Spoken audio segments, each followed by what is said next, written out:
এখন যাচ্ছে কোনো মত। পৃথিবীর বসবাসের অযোগ্য দ্বিতীয় না তৃতীয় দেখলাম কালকে, তৃতীয় শহরে আমরা আছি। এখানে না আছে কোনো সিস্টেম, না আছে কোনো নিরাপত্তা, না আছে কিছুই নেই। এখানে দেখেন কত সময় বৃষ্টি হয়েছে, সকালে ঘন্টাখানিক বৃষ্টি হয়েছে, এতেই এই অবস্থা।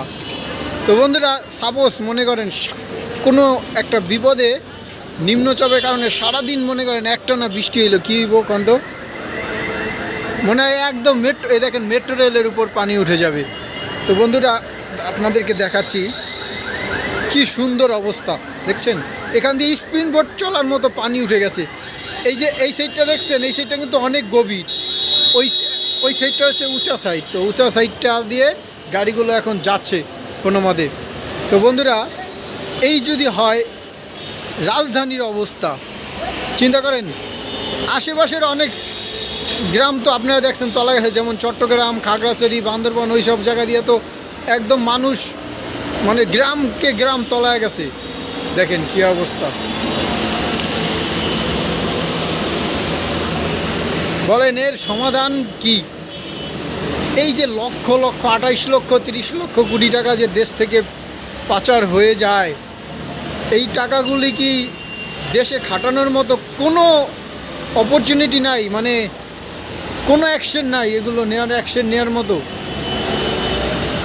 দেখেন, যারা এই টাকাগুলো পাচার করে শেষমেশ দেখেন তাদের কিন্তু কিছুই হয় না।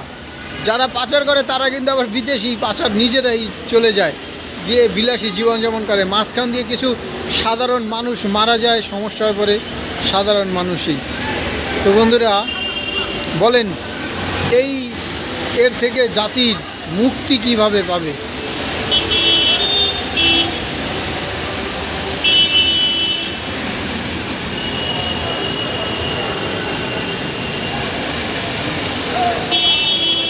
এর থেকে বাবারে মুক্তির কোনো পথ আপনারা বলে দেন দর্শক, কমেন্টসে জানান। এই দেখেন, এই যে স্পিন বোট আছে দেখেন,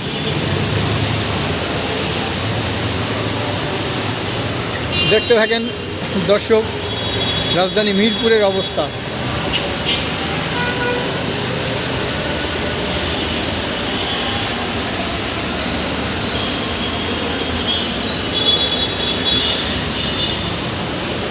এটা হচ্ছে মিরপুর 10 কাজীপাড়া এবং 10 নম্বরের মাঝামাঝি জায়গায় এই জায়গাটা অবস্থিত দেখেন। এবং বন্ধুরা, এখানে কিছু ভয়ঙ্কর মনে করেন কিছু ভয়ঙ্কর কি জানেন? এই যে ড্রেনগুলোর কিন্তু কাজ চলতেছে, এই যে এই সাইড দিয়ে, এই যে নিচের সাইড দিয়ে কোন জায়গা যে বড় বড় গর্ত আছে কেউ জানে না। কেউ যদি মনে করেন এইখান দিয়ে তাদের দোকান কিংবা কোথাও যেতে চায়, সে কিন্তু একদম গভীর নলকূপে পড়ে তার প্রাণ হারাতে পারে, বলা যায় না। ওই দেখেন একজন খুঁজতে আছে, ওই যে